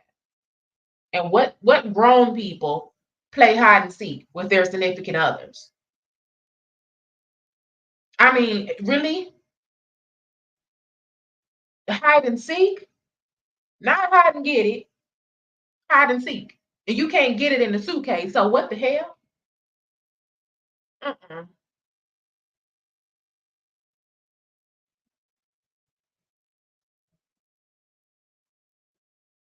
That is, I don't know, y'all. That is crazy. Look, they in here laughing and everything, having a good time. Oh, I'm glad y'all find something funny. Y'all ain't got no time to be laughing. This lady didn't put a man in a freaking suitcase and he's unalive at this point. Ain't nothing funny. Mm-mm-mm. That got to be about evil as her. Him over there, with his little nose, he really laughing, having him a good time. Oh my goodness, are you gonna come back yet? Because, like, come on, get y'all shits together and come on now. I gotta make sure I didn't mute it. Shit. Did I put it on mute and forget? Am I being like Sarah? Honey. All right, ladies. So Sam's Club pickup is done. Okay. Shout out to me. Oh my gosh, the toilet paper was out of stock, so I'm gonna have to get that another day, probably in like 2 days or something. They should get a truck with some more toilet paper. But everything else is done. We got laundry detergent, we got our scent beads, bleach. I ain't need no dishwashing liquid. Something told me to buy that giant professional bottle last time. So you know what I did? Bish. I bought the giant professional bottle of Dawn dishwashing liquid for $15. And I just put it into the same one. Like, you could buy the regular one. It's a big one, but it's just the big Sam's Club, the big one. Dawn dishwashing liquid for $11 and some change. They went on another break. Or they can't be serious right now. Honey, they went on another freaking break. Oh, these people. Whatever. But so what was I saying? You could buy the big Dawn dishwashing liquid for like $11. Sometimes it be $9, and I love it when it's $9. But then when I went in there and that bottle was $11 and some change, I'm just like, what the fuck? What the fuck? So last month I bought the $15 one. And that's like the one that they use at the restaurants or whatever. And I just pour it into my regular bottle. Honey, done. I don't got no time. I don't think I'm gonna have to buy dishwashing liquid. Yeah, but shit, probably 6 months, honestly, before that big old bottle is empty. I ain't gonna have to buy no more dishwashing liquid. So I did my big one with that. But everything else, yeah, I had to buy laundry detergent, scent beads. I had like, I bought a 3 packs of bleach from Sam's Club and I was down to the last bottle and it's like less than half of that left. So buy some more bleach. What else did I get? I don't know. You know, what else did I get? Let's see. Oh, I got some disinfectant spray. I got some glass cleaner, the 3 packs, the 3 pack of disinfectant spray. I got the 5 pack of disinfectant wipes. Let's see what else we got. Um, 2 40 packs of water. Let's see. I'm trying to remember off memory. Mm, 2 laundry detergent, 2 bleach. I have 1 fabric softener. It be lasting forever. I bought me 3 protein shakes. I love the Fairlife chocolate protein shakes, y'all. Oh my gosh, love it. I bought me 3 of those. Them things be going out of stock like crazy. Mouthwash, toothpaste. I said the glass cleaner, the disinfectant spray, disinfectant wipes, scent beads, 2 things of water, cough drops, the Ricola, 210 count, honey. I changed from the bleach bottle to the bleach tablets. I don't like the pods. I don't like them. It's I don't know. It's just a mental thing. I think it's in my head, honestly, but I just don't like them. And then I've seen that the pods are actually messing up people's dishwashers and they messing up their washers. So when I seen that, I said, "Bitch, you ain't gotta worry about it. You ain't even gotta worry about it because I didn't like them things anyway. It's in my head. It's in my head. Ain't nothing wrong with them. I don't think. I bought them. I used to buy them. Wait, like 4 years ago? Like 4 or 5 years ago, I used to buy the Tide, the Tide Pods for the washer or whatever. I felt like they was playing with my imagination. And then by the time I just okay, hell no, I'm gonna drop 3 of these in here, 4 of them, because I feel like it's playing with my imagination. I'm just gonna use regular laundry detergent. The bleach tablets in the toilet stool, that might be a good idea. Um, Y'all, they on a dang on break. So I love Sam's Club. I never stick to the list. Nope. That's why I did a pickup. That's exactly why I did a pickup because honey, please. I will go up in there and I'm not sticking to no list at all whatsoever. I just be picking up shit. I was in there on what was it? Was it Sunday? I made gumbo. So I went in there on Sunday and got some little crab legs and shrimp. And honey, I was just in there having fun with samples. I drunk like 4 of the little sample orange juice. I'm not gonna lie. Y'all know I be chilling, my little THC or whatever. So I'm on the way to the store. I did my little thing, whatever out, and I go in the store and We're back on the record, case number 2020 CF we're 2603. because I'm talking. Child. So I go in the dang on store. My mouth's so dry, y'all. I look around the car. For some reason, I don't have not 1 bottle of water, but it's because I don't drive my car. It's not for some reason. I don't drive my car at all. I told y'all I'm a passenger queen. I do not drive my car. But Sunday, I drove myself to Sam's Club. I had a good time. Y'all know we was having church on Sunday. So I finished watching church. When I ended that live, I just put it back on my phone and then put it in the car. So I finished listening to the whole sermon in the car. And then I went into Walmart to get a shower ride. So I was listening to it through Walmart and then went in Sam's Club. Honey, yeah. So when I came out of Walmart, the sermon was over. So I hopped in the car, give me a little THC. Honey, one thing about it, I'm going to, the man above because that's exactly what I do. But I done told y'all before, never think that you can't twerk in the club and drink Hennessy on Saturday and you can't go to church Sunday morning. Bush. You can go to church Sunday morning. You can do whatever you want. Don't let nobody tell you you can't. So, yeah, when I got done with church, I surely did. I found my Bic and I did what I did. And then I went up in Sam's Club. I had such cotton mouth. My mouth was so freaking dry, so dry. So I walked past the first little samples. I don't like popcorn. No, thank you. The second one was like some little gyro and flatbread shit. I don't want that either. But when I smelled the orange juice, honey, they couldn't tell me nothing. I grabbed two of them and walked off, drunk them two, and went and got the little crab legs and shrimp. I came back, got two more, and then went over there and got some butter. And then I went back by the bell pepper and stuff and got two little cups of grapes. Bitch, I was nice and hydrated when I left there for free. I love my Sam's Club samples, y'all. If you don't know about it, go in there on Saturday and Sunday. It's samples everywhere throughout the store. It's wonderful. And I know people should know about it, but we be forgetting because we be in Sam's Club during the week or just whenever. But girl, go in there on the weekend and get you some food, okay? 4 cups of orange juice, 2 things of grapes. And the grapes was so good and just delicious and fresh. I left up out of there feeling lovely, y'all. And I haven't drunk orange juice in some months. I don't drink juice anymore.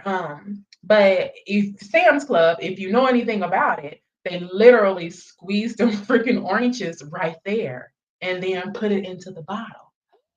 It was smelling so good in there. It just smells delicious when they squeeze in the oranges. I love it. But yes, my orange juice was very, very delicious, you guys. Shout out to Sam's Club. They got me hydrated for free while I was shopping. Okay. Now they're back from the break, you guys. I don't know why they felt the need to take 4 breaks in total so far, and we only been here for about 2 hours, if that. But let's get it, okay? This is day 3 of the Sarah Boone Suitcase murder trial, you guys. The defense just tried to have some stuff dropped and shimmied around, and the judge was like, no, because Sarah knew exactly what she was doing when she did it, and he begged to get out. So we're not shimmying anything around, and we not dropping nothing. We gonna do it. So Sarah getting ready to go on the stand. Are y'all ready? I'm gonna click play. I actually was gonna end this live, but you know, I didn't end it. I just talked to y'all. Did you go in there before you had the CHC or after? It was after. It was after. I did church. And then I did church. Well, I did church with y'all on live. And then I did church in my car. And then I did church in Walmart. And then I got in the car and did the ganji. And then I went into Sam's Club. So yeah, that orange juice was so good. So good. The grapes were so good, honey. You know how good they was. It was after. So you know it was bon appetito. State of Florida versus Sarah Boone. State appearances for the record. Dave Kester on behalf of the state. William J. for the state. Defense? James Owens from Miss Boone. Tony Henderson. We watched I clipped from this and I went and watched the scene with him in the suitcase, and it was very sad. I had to turn it off because I had to turn it off. Like, that man was in that suitcase telling her he really couldn't breathe. And then she was talking about, yeah, that's how I feel when you cheat on me. Like, what, bitch? So you just compared you unaliving him slowly to him cheating on you. Oh, and I understand that's probably how some of y'all feel, but you're going to jail, bitch, if you try it. You're going to jail. For Sarah Boone. Ms. Boone is seated at counsel's table wearing the same black blazer and dark blue blouse from this morning. She is in custody, however, not wearing any restraints, so she'll be able to stand when our jury enters, and if she is called to testify in this matter, she will be able to walk to the witness stand. Ms. Boone, I have a couple of questions to go over with you. Similarly to our conversations earlier today, I don't want to know about any of the substance of any conversations you've had with your attorneys, just whether or not you've had certain conversations. So far, you've been present throughout the entire trial process. You've been seated at counsel's table. You've had the opportunity to observe the evidence presented by the state, as well as the direct and cross-examination of the state's witnesses. Are you satisfied with your attorney up and until this point? Yes. Now, I'm going to ask you some questions again about specific conferences and conversations you have with your attorneys. I don't want to know those specifics, just whether or not those things have been had. Have you had the opportunity to discuss with your attorneys whether or not you would like to testify as a witness in this case? Yes. Do you need any additional time to discuss that matter with your attorneys? No. Have your attorneys discussed with you the potential benefits and potential harms of testifying as a witness in this case? I like your name. Are you satisfied I with love the it. advice from your counsels? Yes. Do you understand that attorneys can make most of the decisions about trial strategy? They cannot determine whether or not a defendant testifies or not. Do you understand that? Yes, we understand. Not even the court can interfere with the defendant's right to make that decision. Do you understand that? Yes. Do you understand that it is your decision and your decision alone? Yes. While counsel can give you advice on whether or not it would be wise for you to testify in this case, do you understand that you can ignore counsel's advice because the final decision is yours? Sure do. Do you understand that you have the right to remain silent? Yes. Yeah. Did you hear me explain to the jury at the beginning of the trial how the right to remain silent is absolute, and the fact that a defendant did not testify cannot be considered as evidence of guilt or influence their verdict in any way? Yes, we understand. Before a jury begins its deliberations, the court will read another jury instruction if you decide not to testify. This instruction orders the jury not to consider your silence as evidence of guilt or to consider your decision at all. Would you like me to read that instruction for you at this time? Yes. It is instruction 3.9a, entitled Defendant Not Testifying. The Constitution requires the state to prove its accusations against the defendant. It is not necessary for the defendant to disprove anything, nor is the defendant required to prove her innocence. It is up to the state to prove the defendant's guilt by evidence. We know this, The sir. defendant exercised a fundamental right by choosing not to be a witness in this case. You must not view this as an admission of guilt or be influenced in any way by her decision. No juror should ever be concerned that a defendant did. She's a narcissist. She's definitely going to take the stand. Like you can't talk her out of it at all whatsoever. Please, they tried to talk her out of it. Trust me, they didn't try it a couple times. He probably just tried to talk her out of it in the little recess again. But you can't talk a narcissist down. And I think that's the suitcase, y'all. I promise, for some reason. I was saying this yesterday. This big giant box. Y'all think that suitcase is in there? Or was in there? Have they took it out today? Shoo-wee. Or did not take the witness stand to give testimony in the case. Do you have any questions about this instruction? No, Your Honor. Do you understand that if you choose to testify, you are waiving your right to remain silent? It felt creepy with that suitcase just sitting there. Like, it just is so creepy. That's why I turned the video off. Like, I could no longer look at that suitcase after it had been flipped over and we realized, oh, hell no. I can't watch it no more. Yes. That means once you begin to answer questions, you have to answer all questions unless I instruct you not to answer a question. Do you understand that? Yes. You cannot pick and choose which questions you want to answer and not answer. Do you understand Yes, that? I can. Do you understand that if you refuse to answer any questions, the court can impose sanctions, such as holding you in contempt, striking your entire testimony, and instructing the jury not to consider any of your testimony? Do you understand that? Yes. If you choose to testify, you will also be subject to cross-examination and impeachment. That means the state could ask you about any prior felony convictions or convictions for crimes of dishonesty if you have any such convictions. If you have any such convictions. And then Kelsey, the police officer that was just on the stand testified that she took stuff out of the suitcase. So he wasn't in the suitcase by himself. It was clothing in there, cell phones. It was stuff in the suitcase with him. So what the hell? Like, I don't even understand. He really folded himself up and got into that damn suitcase and allowed her to zip it. Honey, like, child, I don't even did nothing like that with alcohol, but this right here, it makes me very glad I stopped drinking alcohol. I promise y'all.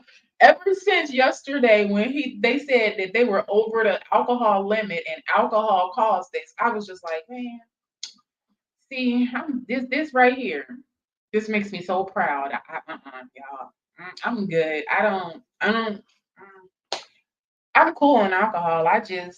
One day I was just like, no, I don't want any more alcohol. I'm kind of like bored with it. So yeah, no, no, thank you. And hell no, because alcohol is the reasoning. Like she's evil anyway, but it was the alcohol. You could hear her slurring when she was talking to him in the video. And then the alcohol level showed that he was way too intoxicated to only be 105 pounds, 103 pounds. Alcohol. Fuck no. No, no. The questions will be limited to whether you Hell have such no. convictions and the number of same. Probably Do you said, understand "Hey, that? let's see if you could fit in here." Are you aware if you have any such convictions? That's not funny, but that's State? what she did. Oh Are my you aware of any God. felony convictions or convictions for crimes of evil. dishonesty? No, I believe she's answering. Let me see if you can fit in here. Okay, so you have no such convictions. Okay, thank you for that clarifications, ma'am. As there are no convictions, and that number is not in dispute, the state will not be permitted to inquire into those matters. Have you had enough time to discuss your decision to testify or not testify with your attorneys? Yes. Again, do you need any additional time? No. Has anyone forced you, threatened you to get you to testify or not testify in this case? No. Has anyone made any promises to you to get you to testify or not testify in this case? No. Are you satisfied with your counsel's advice so far in this case? Yes. Are you making this decision freely and voluntarily? I am. Did anyone force you, threaten you, or coerce you to testify in this case? No. Would you like to testify or not testify as a witness in this case? Testify. Okay. And ma'am, similarly, after you've had the opportunity to converse with your lawyers again, I want to confirm that you're on board with the strategy that they've utilized in your defense in this case, Yes, I understand. including calling you first. Yes. Okay. All right. I want to remind you, ma'am, that you can change your mind. You just have to let your lawyers know before the jury comes back in. Do you understand? Yes. State, anything else we need to address? Just that the law of the case is that there should be testimony from the defendant of an overt act that particular day before there is testimony about reputation evidence, prior instances of violence, or any of the ancillary things that come with self-defense. Holland case speaks for itself. Anything further? I do want to talk about that, but as it relates to her right to remain silent or testify, I have nothing about that. Okay. Then what do we need to address with regard to Holland? Well, I've got three issues. One is Holland. The other is I've got these gloves. My client and I would like to take a few moments to look at the suitcase and to look at that. And then the third thing is that the state had filed that motion for the in-camera hearing. I don't know. Maybe we need to hear that before she testifies. Court's not going to address that at this time. Okay. We'll address that later in the proceedings. So the two things, number one, of course, I've got a lot of photographs about the prior violence that George Torres committed on Sarah Boone, and there is a dispute about whether or not I have to establish an overt act that she responded to, that she considered an imminent threat, and that she took evidence or she took action to either block or physically restrain George Torres from committing an act of violence on her. But Judge, if you'll remember, during the 2-hour interrogation, the officers made mention that they are aware of the prior incidences of violence. So I believe the door has been open, that I can go into that based on those statements by the two detectives. If you remember, they introduced this 2-hour video. She says, he comes at me all the time. I think eventually Sarah Boone realized that they had her phone and they were going to see pictures. They were going to see videotapes. of evidence that George Torres committed acts of violence on Sarah Boone. I think at that point she changed her tone about George. She was trying to protect George, but then she realized she would have to disclose some of the acts that had been committed on her by George Torres. And so she did talk about him coming at me, and we've had issues before. And the officers gave, I can't remember exactly what they said, but yeah, we're well aware of, I don't know if they said the prior acts, or we're aware of the domestic violence, whatever the case may be. I submit that opens the door. That was during their case in chief. They chose to play that entire video. And so I think I can talk about the prior bad act. I think I'm almost banking on her testimony to be kind of like the Darryl Brooks. Like, if it's not, then I'm going to be disappointed because it's boring. But from what people are saying about her, she's kind of loopy and off. So this should be an entertaining testimony for us. Y'all make sure y'all smack the like button. I'm going to hit play so we can kind of get through this a little bit. I'm here, although I'm not talking much. I'm here. Before the event in question, chronologically, and I've got a bunch of photographs that go into physical evidence of her injuries as a result of George's violence. Okay. Response, if any. Judge, we're asking for the court to maintain its ruling. We already read an instruction that the police are allowed to tell her things to try and get reactions from her. She affirmatively denied there was an overt act that night to the police. The court, in its ruling pre-trial, I've been trying to get some guidance on this, reviewed Ms. Boone's most recent statements on the matter, and there is no overt act thus testified to. So we are hopeful that we will maintain that ruling, and I don't know how it prejudices her or her team in any way to establish an overt act on February 23rd, 2020, before we go into reputation evidence, prior instances of violence, or battered spouse syndrome evidence. Any other further argument, Mr. Owens? All right. I don't find that the officer's statements are character evidence, and you're looking for specific instances of conduct, which are going to be utilized for those specific purposes for reputation or violence to establish the fear component that the case law speaks about. Florida Supreme Court decision in Holland is clear that that overt act needs to be established before any of that evidence is submitted. I don't find that it's an opening of the door, and I'm going to rely on what the Florida Supreme Court has told us to do. Judge, I've got to get the clerk to mark some photographs, and then my client and I need to take that suitcase out of that box and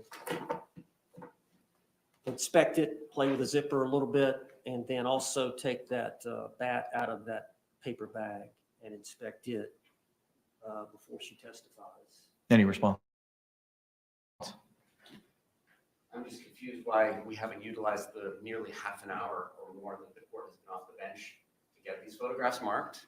The defense team has been on board for quite some time. They did not request a second evidence view of the physical evidence that Ms. Boone already had an opportunity to do while she was pro se. It's 11:25. We need to try the case.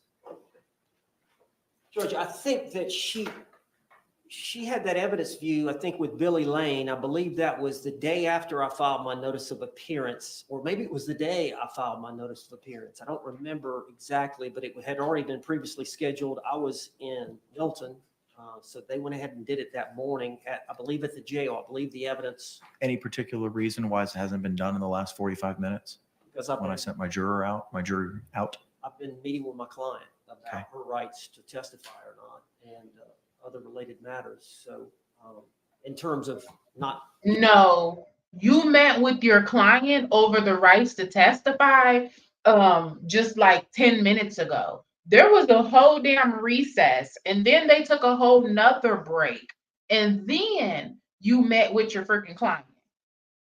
So, oh, hell no, and I'm not even in the courtroom, and I can call him out about that. No, sir. Don't you even do it, Judge, because he had plenty of time to do whatever the hell he wanted to do. Giving her this evidence? In terms of anything that the state just discussed. I've just been Hell busy no. with my client. Okay.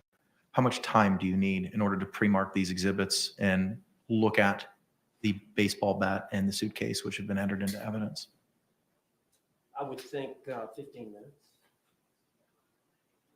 I'm very concerned because it is 11:25 and I discharged our jury some time ago. And I don't want to be in a position where we have to break in the middle of testimony. May I suggest that we just take an early lunch? It's 11:30. Let's take an early lunch. We've got witnesses coming this afternoon anyway. If her testimony ends before 5, we've got 1 or 2 witnesses that are here. And then I believe tomorrow is Wednesday. We've got Dr. Brannon. It's going to be here first thing Wednesday morning. And then I believe Dr. Harper is not going to be here till Thursday morning.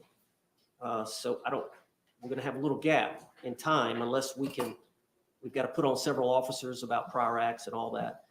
But I think for purposes of this, Judge, in the abundance of caution, I feel like I need to go over this evidence with my client before she testifies. And I have not had a chance to view that evidence other than seeing it here today. But I think I need to do that. I feel like it's bullshit because you knew that your fucking client was going to testify.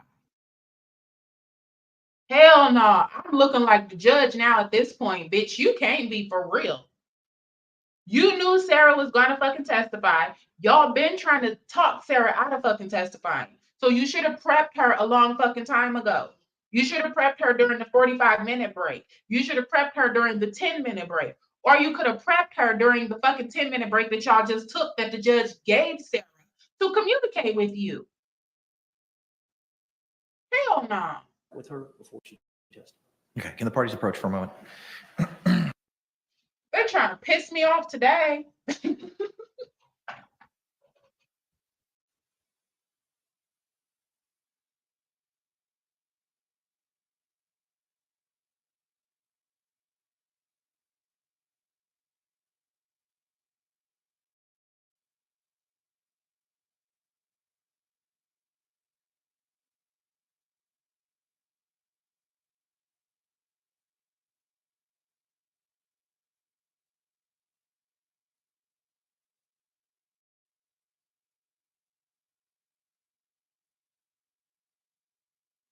Child, YouTube, they're about to piss me the fuck off. I don't got no time for these damn games they're trying to play. Look, you could be prepping the bitch right now. I don't got time for y'all.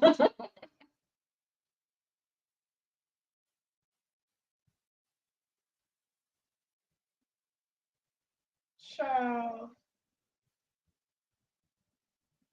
Y'all, I'm fast forwarding through another goddamn break, basically.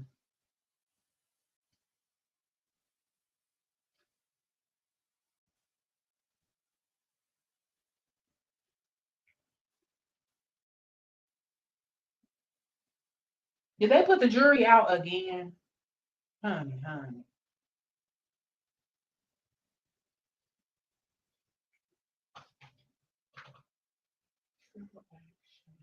What is this? What's the difference? Shit. Nah, I'm not paying $7 more for no bullshit. Yeah, thank you. No, thank you. I want you to add this shit to my pickup right now, okay? Because Sarah done got on my nerves. I feel like my immune system is dropping. Gonna order me some emergency, y'all. I'm just joking. I forgot to add it to my pickup. Oh my gosh, y'all know, if you actually follow Blama, you'll know that baby boy was sick. My son was sick. Oh my gosh. And he has asthma. So when he get a cold, like it just like, oh my gosh. He had to go and get breathing treatments and everything the other day. So yeah. He literally just took the last package of emergency. And I meant to add it to my Sam's Club pickup and I forgot. So I just had to add it again. Add it to the pickup. And hopefully. Oh man, they doing too much. Jeez. All of this wasting time. just for Sarah to get out of her jail cell. That's all this is about. Oh no. It is 11:35. Councils have matters that they need to address with Madam Clerk for the pre-marking of exhibits and along with the review of the suitcase and bat, which were previously entered into evidence. I'm going to bring based on the agreement of the parties, I'm going to. That's the suitcase, you guys. Oh my goodness. That is the suitcase in that big box. Oh snaps. Yeah. Bring our jury panel in at this time, release them for lunch, give them a similar instruction to the instructions they've been provided earlier, and we will commence promptly at 1 o'clock this afternoon. State, any disagreement with the battle plan so far? Same question, Mr. Rose. Yeah, I got a question. All right, let's go ahead and stand by. I have a serious question. What the hell makes y'all feel like it's okay for y'all to waste our time? Okay. We aren't ready for a lunch break. Like, jury, are y'all ready for a lunch break? Y'all not ready for a damn lunch break. Y'all literally only been here for freaking 2 hours and some change. Now we're about to force them to take their lunch break all super early because Sarah and her lawyer want to be on BS. Look at this, y'all. Honey. Bring back in our panel. Let him finish talking for a second. I'm sick of it. Let me do my checkout. Oh, Judge, I'm sick of you. You fell for it, and I don't like it, okay?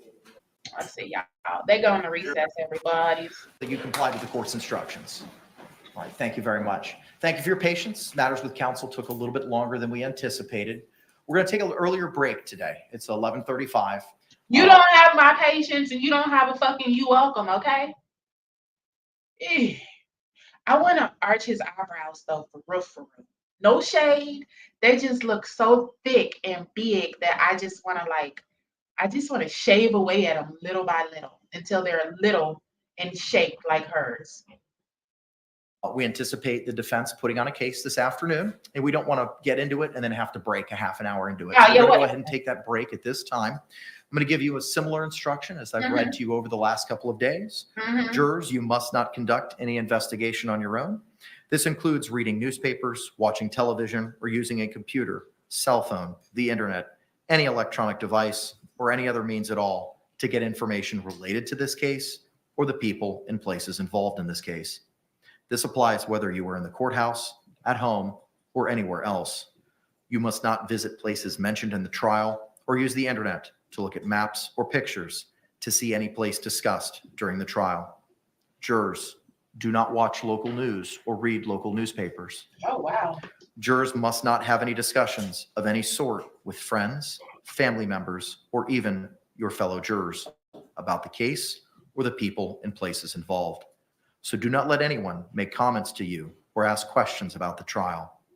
I want to stress again that just as you must not talk about this case face-to-face, you must not talk about this case by using an electronic device. You must not use phones, computers, or other electronic devices to communicate. Literally, everybody is just chilling. Like, we chilling and ready. I got a whole bottle of water, a half a bottle of water. I'm just ready. And they talking about they want to take a lunch break now. Like, what? I'm going to be trying to take my lunch break in an hour and a half, and y'all trying to take y'all's now? Child, bye. I don't know what the hell going on. Ain't no way I will be done with the jury duty. Goodbye, Judge. You can kiss my ass. You ain't gonna make me eat. End up damn 11:30 in the morning. We only been here for 2 hours. Literally, I ate my muffin and drank my coffee and ate some crackers 2 hours ago. So you're telling me to go eat lunch now? And then I'm gonna have to be here until 3 or 4 p.m.? Oh, Sarah. Sarah. I'll throw a damn pen at her. Hell no. Her and her lawyers. Pop it right off his little bald head. Y'all, they out of here. They're gone to eat some freaking Chick-fil-A, and I think he's gonna eat some baby back ribs or something. We're gonna get out of here too, ladies, okay? We've been here for 1 hour and 59 minutes. Did he not do that perfect timing? We are going to close this live down, y'all. We are at 2 hours. We've been here the entire time doing day 3 of Sarah Boone's suitcase murder trial. They are recessing for lunch, which is going to be about an hour or something. What time? Oh, he said it's 11:30. So he said they coming back at 12:30. It's 10:30 here. So we're gonna be back, y'all, when they come back, and we're gonna watch because the defense is getting ready to put her on the stand. This is about to be good. Y'all make sure y'all smack that like button on the way out, love bugs. I will talk to y'all in a little bit. Try to find me something to do until they come back. Okay. I might go live again, actually, y'all. We might actually go live again and just wait for them to come back. We'll go live and talk about something else. But let me close this one down and I will see y'all back in a minute. Bye, y'all.